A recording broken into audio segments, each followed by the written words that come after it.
Hello friends, இன்றைக்கி நம்ம cook with குட்டியில் gongura வச்சு ஒரு தொக்கு செய்ய போகிறோங்க. அது எப்படி செய்கிறதுங்கிறத பார்க்கலாம். அதுக்கு தேவை, இன்றைக்கி நான் ஒரு கட்டு கோங்குரா கீரை வாங்கியிருக்கேன். இந்த கோங்குரா கீரை வந்து நல்லா வாஷ் பண்ணிவிட்டு தண்ணி இல்லாமல் ஒரு டவல் போட்டு தண்ணி வடிகிற மாதிரி பரத்தி வச்சுடுங்க. பாருங்கள், எங்கள் சின்சன் எங்கள் கூடவே உட்காந்துருக்கான்.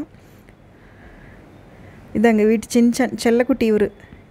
அப்புறம் இந்த தண்ணி வந்து நல்லா வடிகிறதுக்காக ஒரு 2 மணி நேரம் அப்படியே விட்டுருங்க. அதை ஒரு டவல் போட்டு இன்னொரு டவல் போட்டு மூடிட்டிங்கன்னா தண்ணி அதில் இருக்க இந்த புளிச்சக்கீரையில் இருக்க தண்ணி எல்லாமே வடிஞ்சிடும். அது மாதிரி நம்ம வந்து வடித்து வச்சுடுவோம். இப்போ அதுக்கு தேவையான பொருட்கள் என்னென்னு பார்த்துக்கலாம். இந்த கோங்குரா வந்து நம்ம செஞ்சு வச்சிட்டோம்னா ரசம் சாதம், தயிர் சாதத்துக்கு பெஸ்ட்டு காம்பினேஷனுங்க.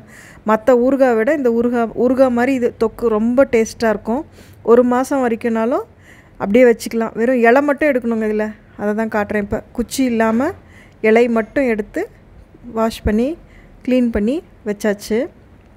இப்போ பாருங்கள், 1 hour கழித்து 1 hour இல்லை 2 மணி நேரம் நல்லா விட்டுருங்க. அப்படியே ஃபேன் காற்றுல விட்டுட்டிங்கன்னா தண்ணியெல்லாம் நல்லா வடிஞ்சிரும். இப்போ அதை நம்ம எடுத்து வச்சுக்கிறோம்.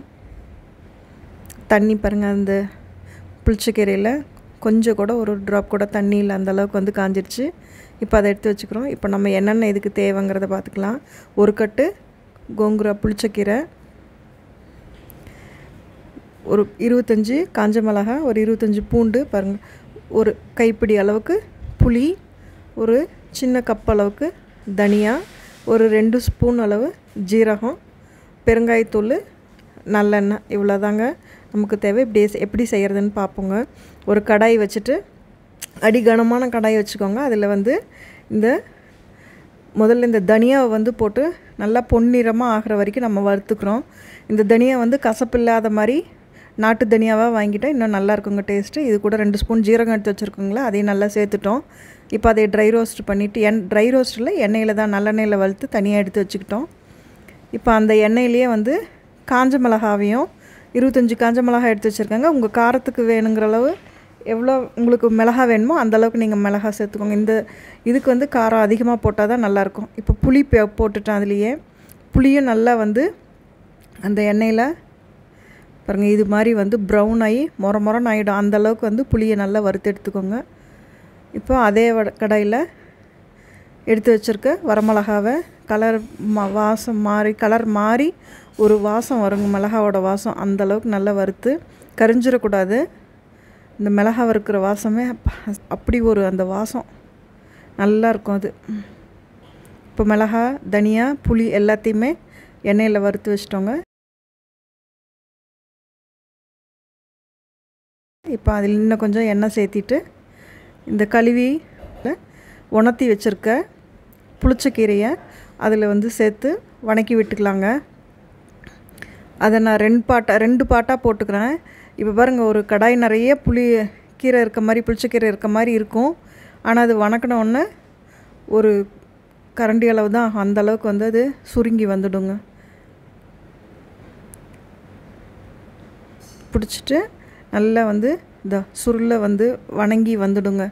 அந்த வலுவழுப்பு தன்மை வரும், ஒரு வலுவழுப்பு தன்மை வரும் இந்த புளிச்சக்கீரையில். அந்த வலுவழுப்பு தன்மை போகிற அளவுக்கு நல்லா வணக்கி, இதை பார்த்திங்களா, ஒரு கடாய் நிறைய போட்டோம். நமக்கு இவ்வளோ தான் வணக்கினோன்னா வந்திருக்குங்க.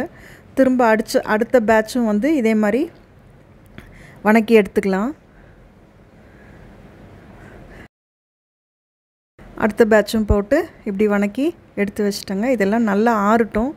ஆறினோன்னா தான் நம்ம மிக்ஸி ஜாரில் அரைக்க போகிறோம். இப்போ ஃபஸ்ட்டு பாருங்கள், மிக்ஸி ஜாரில் காஞ்ச மிளகாவை போட்டு ஒரு நல்ல சுற்றி எல்லாம் நல்லா ஃபைனாக ஆகிற அளவுக்கு ஃபஸ்ட்டு மிளகாவை மட்டும் போட்டு அரைச்சிக்கிறோம்.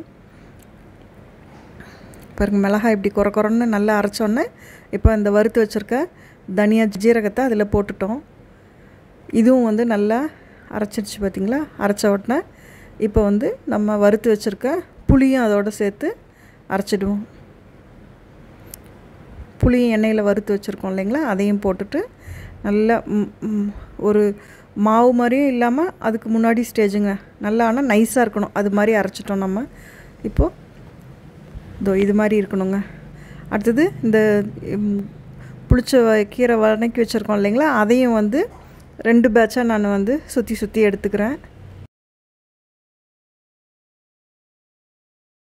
இப்போ கொஞ்சம் எண்ணெய் ஊற்றிக்கிறேங்க. எண்ணெய் ஊற்றி இந்த ஸ்டேஜில் கொஞ்சமாக தான் எண்ணெய் ஊற்றுறேன். ஏன்னா நல்லெண்ணெயில் வந்து கடுகு வெடிக்கிறது கொஞ்சம் லேட் ஆகும். அதுக்காக 1 ஸ்பூன் அளவுக்கு மட்டும் எண்ணெய் ஊற்றி இதை கடுகு பொடிஞ்சிருச்சுங்க. கடுகு பொடிஞ்ச உடனே 1 கப்பு இந்த பூண்டை வந்து நான் குட்டி குட்டியாக வெட்டிட்டேங்க. குட்டி குட்டியாக கட் பண்ணி போட்டால் தான் அது நமக்கு சாப்பிட்றப்போ வாயில் தட்டுப்படுறப்ப அது ஒரு டேஸ்ட்டாக இருக்குங்க. அதுக்காக தான் பூண்டு எவ்வளோ வேணால் சேர்த்துக்கலாம், இதுக்கு நல்லாயிருக்கும்.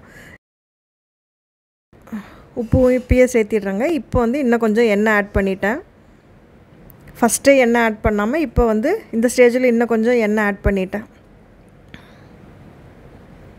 பாருங்கள், பூண்டு வந்து நல்லா வந்து அந்த எண்ணெயிலே வெந்து வந்துடும். வெந்து வந்த உடனே மஞ்சத்தூளும் பெருங்காயத்தூளும் சேர்த்திட்டோங்க.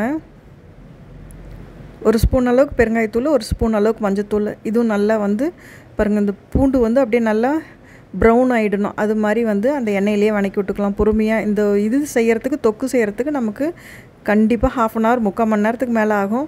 நம்ம கொஞ்சம் எஃபோர்ட் போட்டு மெனக்கெட்டு இது செஞ்சு வச்சிட்டோம்னா 1 மாதம் வரைக்கும் ஃப்ரிட்ஜிலேயே ஸ்டோர் பண்ண வேண்டாங்க, வெளியிலே வச்சுக்கலாம். அந்தளவுக்கு வந்து நமக்கு அப்படியே இருக்குங்க, கெட்டே போகாது. இப்போ அரைச்சி வச்சுருக்கோம் இல்லைங்களா, அந்த கோங்குரா பேஸ்ட்டை வந்து இதில் போட்டுட்டேன்.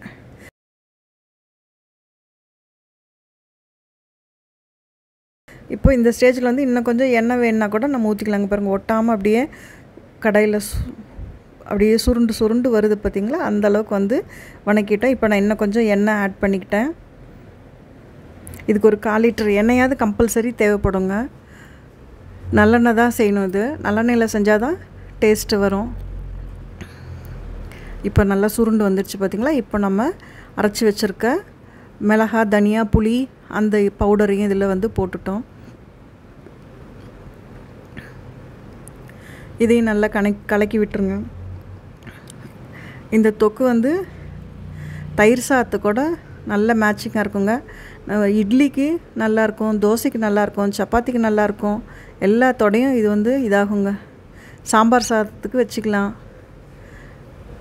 நம்ம ஒரு நாளைக்கு டயர்டாக இருக்குது, சமைக்க முடியல அப்படிங்கிறப்ப வெறும் சாதம் மட்டும் வச்சு இந்த தொக்கை வச்சு நம்ம சாப்பிட்டுக்கலாங்க. அந்தளவுக்கு வந்து இந்த தொக்கு வந்து ஸ்டோர் பண்ணி வச்சுக்கிட்டோம்னா நமக்கு கெட்டே போகாது. இதோங்க அவ்வளோதான். இப்போ பாருங்கள், நல்லா இன்னும் எல்லாம் சுருண்டு ஒன்றோட ஒன்று வடசட்டியில் ஒட்டாமல் வருது பார்த்திங்களா. இதுதான் ஸ்டேஜ், இதுதான் ஃபைனல் ஸ்டேஜ். இப்படி தான் இருக்குங்க.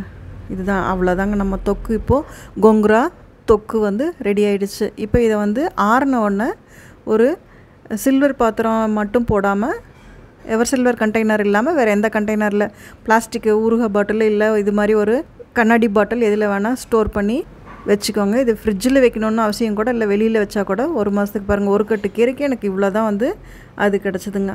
அவ்வளோதாங்க, நம்ம கோங்குரா ரெடி. தேங்க்ஸ் ஃபார் வாட்சிங். தேங்க்யூ.